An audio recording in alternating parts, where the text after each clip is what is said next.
bakit nandito tayo ngayon? Kadalasan first Friday ka nangungumpisal sa pare.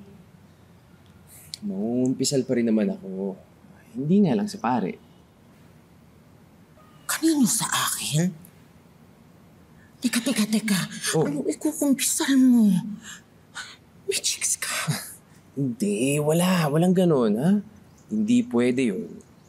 Tsaka, may magagalit. Walang ganun. Hindi ko na, anong ikukumpisal mo? Ninervous naman ako.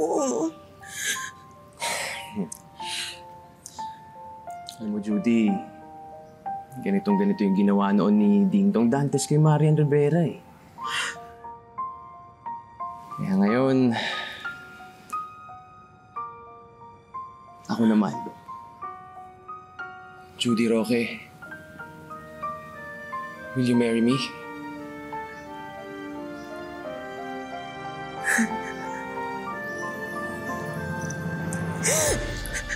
Yes! Oh, kasutin mo na.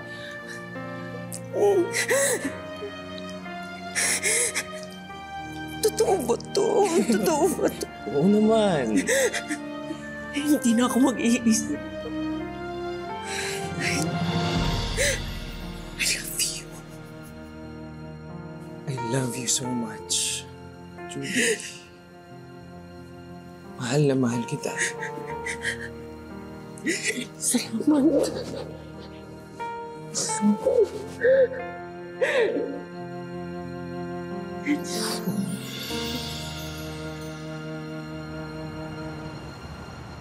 Tulungan na kita.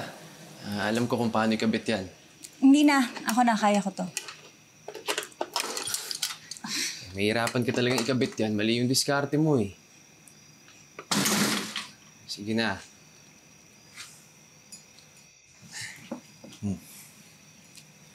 Dapat kasi, unahin mo muna to dahil ito ang hahawak sa bigat niya.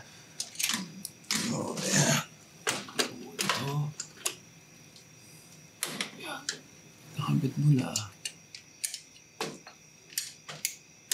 Ayan. Tsaka mo na ngayon ikabit to. Sa gilid.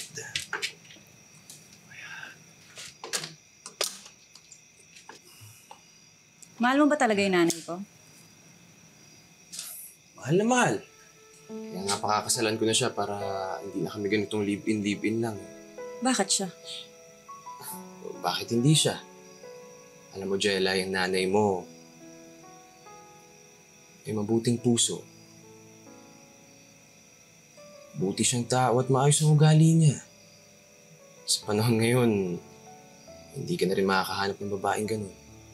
Ang laki ng tanda niya sa'yo. Pwede mo na nga siyang nanay eh. Hindi mo ba naisip yun? Hindi ka ba nahihiya sa mga kaibigan mo? Na yung magiging asawa mo, senior citizen na. Pag nagmahal ka, puro maganda lang ang nakikita mo.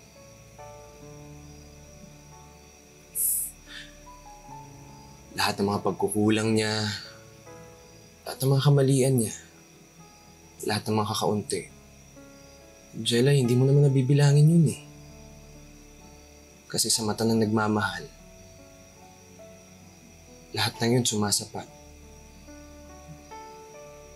Mahal mo eh.